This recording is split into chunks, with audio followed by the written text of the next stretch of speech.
Alors, continuons l'assemblage de la pince robotisée. Ici, on va insérer donc cette pièce à ce niveau-là, de manière qu'il y ait une liaison entre la pièce ici et là, pareil, entre à ce niveau, ce qu'on a à ce niveau et ce trou. On y va. Ce sera la contrainte Revolute. Entre la pièce qui doit tourner, ça va être celle-ci, mais au niveau du cercle qui est en dessous, par rapport à ce cercle-là. Donc on valide cette contrainte de, voilà, de coaxialité à ce niveau. Alors on fera la même chose ici, sauf que il va falloir que je fasse d'abord la duplication de cette pièce à ce niveau avec Replicate. On sélectionne cette pièce, donc il va être dupliqué plutôt par rapport à quelle face. Donc il faut cliquer à ce niveau, à cette face là. Voilà, on valide. Maintenant on va connecter ces deux. Donc, Revolute Mates, pas le cylindre, hein, pas le cylindre, hein, parce que sinon ce sera au milieu l'origine du repère qu'on a ici. Donc au niveau de ce cercle là, qui est donc sélectionné par rapport à celui-ci. Et voilà, on est là, solve, et donc on peut valider. C'est exactement ce qu'on va faire ici. Revolute Mates, ce cercle là et celui-ci.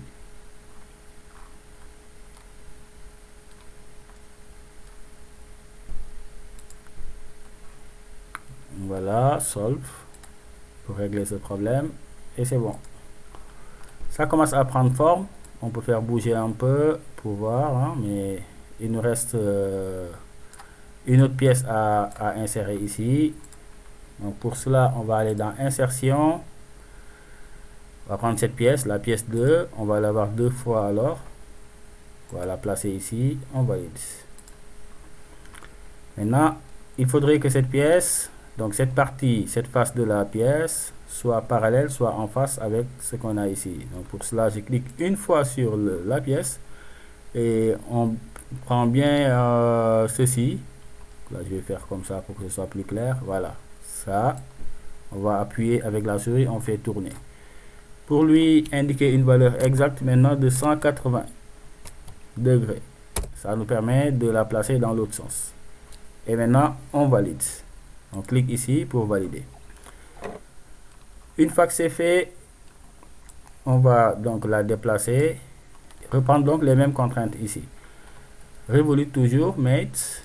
Revolute Mate entre cette surface, ce cercle là de cette pièce par rapport à celui d'en dessous au niveau de la pièce bleue. Donc ici. Là on tourne pour voir. Là c'est bon, on valide. Je fais pareil ici entre donc Revolute, Mate, sélectionné, donc ici, voilà, c'est sélectionné, on le voit là, par rapport à ce qu'on a ici. Voilà, c'est un peu décalé, on va cliquer sur Solve, et voilà. Je valide. Alors, ces pièces que nous avons à ce niveau, les deux qui sont là et les deux qui sont ici, doivent être en dessous du système, donc doivent être présentes ici également. Et pour cela, rien de plus simple que d'utiliser une nouvelle contrainte qu'on va appeler une répétition linéaire. Voilà, je clique ici. On va répéter cette pièce là, ces deux et ces deux pièces. Donc là, il y en a 4.